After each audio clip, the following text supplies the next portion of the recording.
The Garter Marler cardigan is a supreme stash buster, and it's going to eat up all your leftover sock yarns and shawl yarns. And I basically designed this new cardigan because I loved knitting my Garter Marler sweater so much. This one's knit in the round, so you have knit rounds, purl rounds to get that squishy garter stitch. With the Garter Marler cardigan, it's knit flat, so all you have to do is knit. There's like very little purling.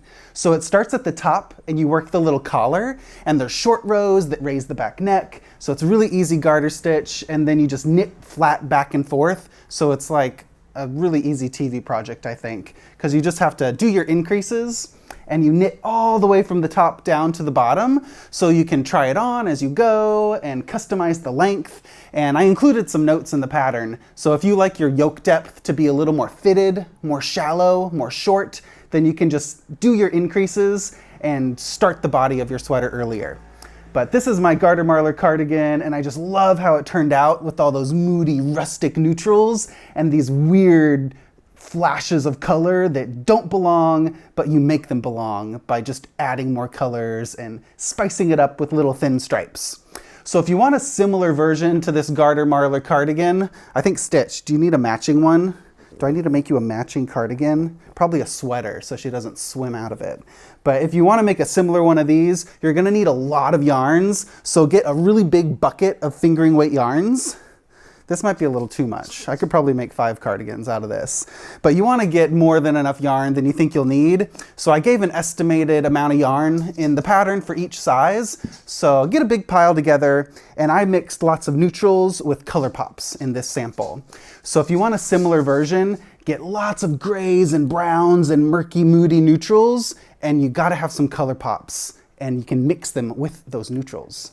So this one, there's lavender, coral, burgundy, like a sky blue and a fiery red. I wanted all these weird clashing tones, but what grounds them together is this net of neutrals. It like meshes all the color pops and calms them down a bit. So I'm really happy with the overall vibe. And what started with this palette was, some strong neutrals. So about 50% of your palette, get a vibe of colors that is going to be the overall mood of your cardigan. So that might be lots of grays or lots of browns, or maybe you love purple and you can get 50% of your colors as purple and then mix in the rest of the half of your colors as other tones. So this is the cardigan. It's really fun to customize, and the sleeves are the only thing knit in the round. So you will have some knit and purl rounds for the sleeves.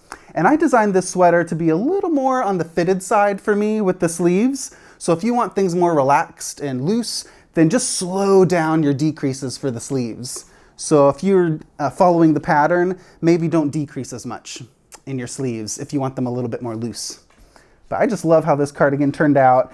And I didn't know what buttons I would use until the very end. So once the cardigan was finished, I originally wanted all these orange buttons, but the shop didn't have enough buttons in stock. So I said, why not embrace the spirit of the yarn colors and just get different buttons of all colors? So I got a yellow and a tan and an orange and blue, and I'm really happy with the scrappy buttons and how they kind of play with the scrappiness of the cardigan. So yeah, this is the cardigan. I'm wearing the sweater. So if you want one or the other, I'd maybe start with the cardigan because it's even easier to knit. You're knitting flat, and yeah, I find it to be really easy to knit flat garter stitch than knits and purls in the round with the sweater. But it just depends on what you're in the mood for. Oh my gosh, Stitch is in the mood for this purple yarn. She always grabs like the most beautiful color. She has very good taste, but yeah, too good of taste. So I got to keep my eye on that little one. So that's the Garter Marler cardigan. I can't wait to see your color palettes for this one because it's such a transformer. There's some amazing color palette potential with this one. And if you don't have enough yarn and scraps to knit the cardigan, then that's just an excuse to go yarn shopping. So if you're shopping for new colors to knit this Garter Marler cardigan, I would just get single skeins, okay? Just get a few single skeins, something light, something medium, something dark. Don't forget a couple color pops. And that's how I shop for yarn, is in palettes. So get some colors that inspire you and then mix them with some neutrals or dark tones. Yeah, so many different ways you can go with this pattern. And here's the back of it. So I can't wait to see what you do. Sock yarns are great for this, and never worry about kind of the yarn twists. So if you have that plied sock yarn and the single ply yarn, you can marl those together. So the whole sweater holds 2 strands of fingering weight yarn together, but that means you could mix some mohair yarns too.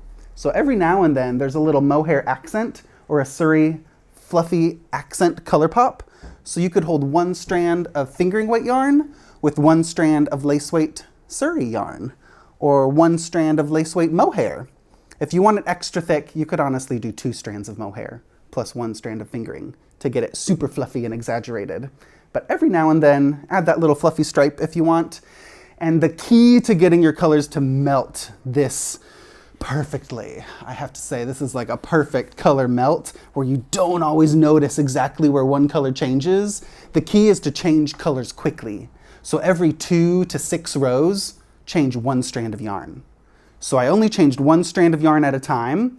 So you've got 2 colors together, do those for 2 rows, and then do your next 2 colors together for maybe 4 rows, and then drop the old color and add a new color. And then do 2, 4, or 6 rows. Maybe I like this combo a lot, so I'm gonna do 6 rows with this, drop the old color. Or I'm liking this blue. Let's exaggerate that with this blue and purple. Do a little stripe with those, and then keep on moving, and let's go into purples, and maybe you can go into dark purples. So you're always dropping the old and adding the new. And what if you do that for a stripe? That would be really explosive, and it might be too much. So then take it away and do something cool and calm again, and build up. You gotta have a crescendo to get to those loud moments in your fabric. So enjoy playing with color. The best part about this cardigan is that you don't have to plan where every single stripe goes.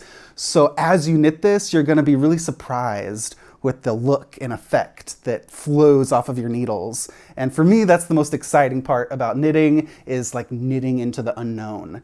You're gonna make a cardigan, but it could become anything. But you're starting with a pile of yarn, so that's your inspiration, but it's that thrill of what color could come next. And maybe it's too much, and so calm down, and then build back up to it, and then do something else too much, and go, okay, that was exciting, and then calm down, and then it's just a roller coaster ride of marled knitting. So that's the Garter Marler cardigan. You can download this pattern on Ravelry or on westknits.com. I'm gonna link to the pattern links down below in the description box. And if you like this video, there's lots of other fun pattern tours and knitting tutorials, so you can subscribe to my channel and check out those other videos, and we'll see what comes next. I might need to do a pup marler after this, or maybe a Garter Marler big blanket, scrappy blanket comes next. So stay tuned, we'll see what happens this fall, and I'll see you in the next video.